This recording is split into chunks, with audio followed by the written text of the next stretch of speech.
आप सभी को प्रणाम। जय गुरुदेव।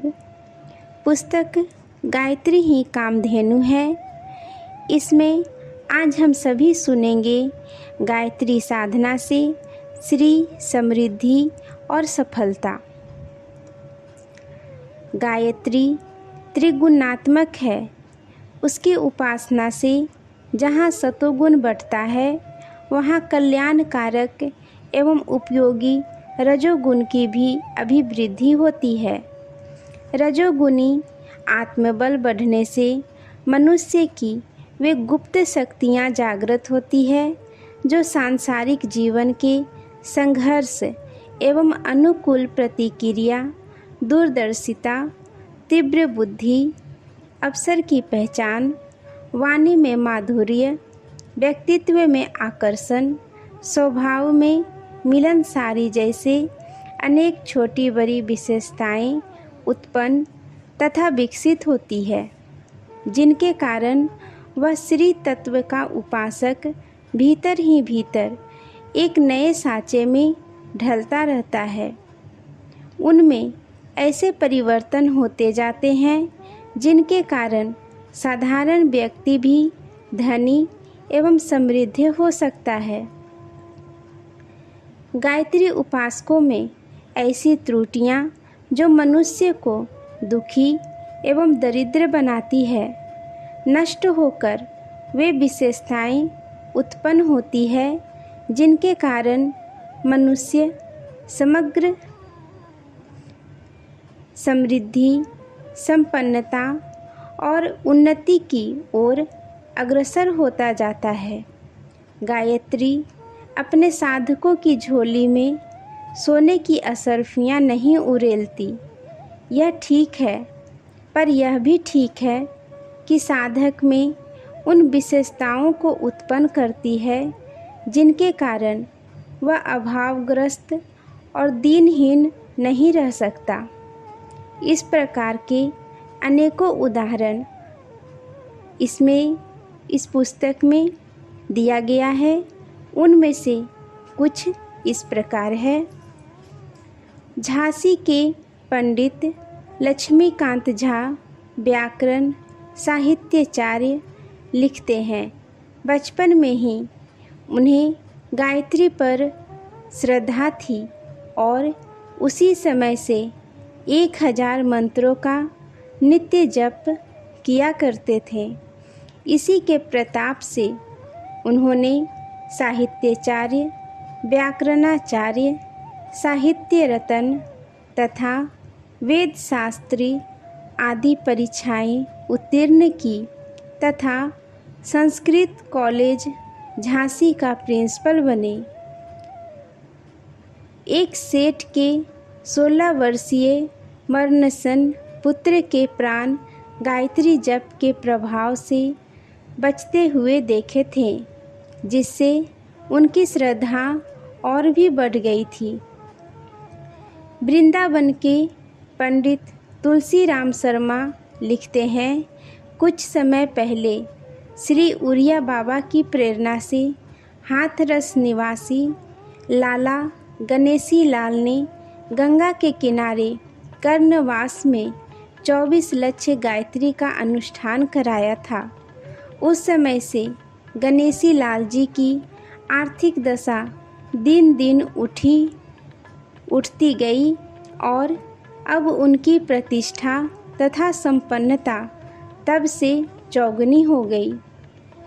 प्रतापगढ़ के पंडित हरनारायण शर्मा लिखते हैं, मेरे एक निकट संबंधी ने काशी में एक महात्मा से धन प्राप्ति का उपाय पूछा। महात्मा ने उपदेश किया कि प्रातःकाल 4 बजे उठकर शौचादि से निवृत्त होकर स्नान संध्या के बाद खरे खरे नित्य 1000 गायत्री का जप किया करो। उसने ऐसा ही किया। फलस्वरूप उनका आर्थिक संकट दूर हो गया।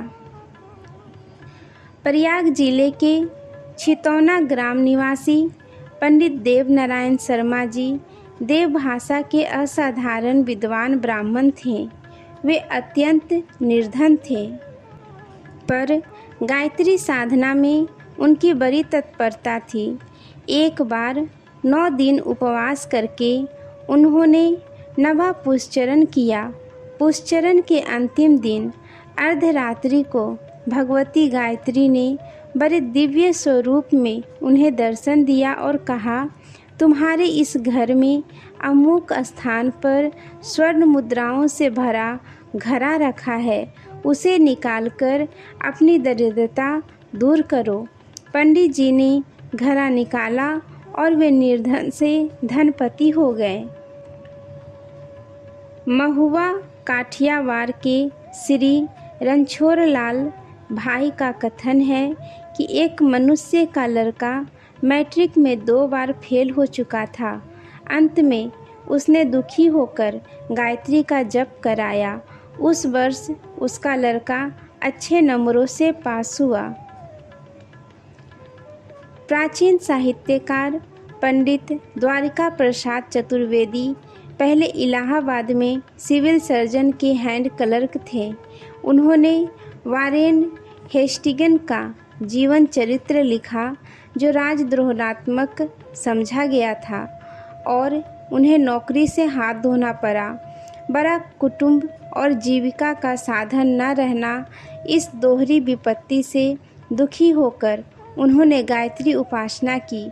इस तपस्या के फलस्वरूप उन्हें पुस्तक लेखन का स्वतंत्र कार्य मिल गया। तब से उन्होंने पर्याप्त साहित्य सेवा की और धन संपन्न बने।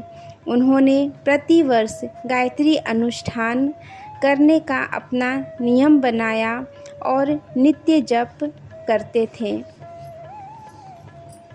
कलकत्ता के शाह मोरकमल केजरीवाल आरंभ में जोधपुर राज्य के एक गांव में 12 रुपये मासिक के अध्यापक थे।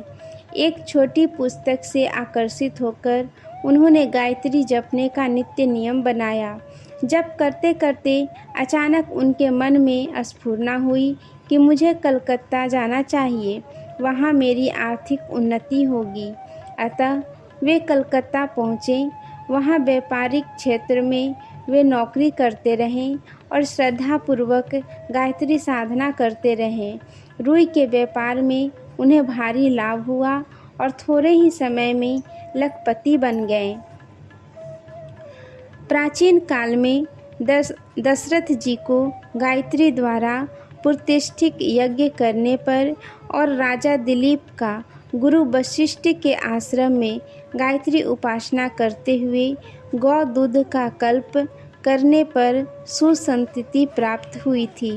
राजा अश्वपति ने गायत्री यज्ञ करके संतान पाई थी।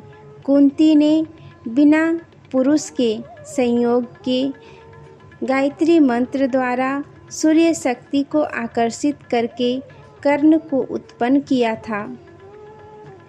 दिल्ली में नई सड़क पर श्री बुद्धराम भट्ट नामक एक दुकानदार को 45 वर्ष की आयु तक कोई संतान न हुई थी।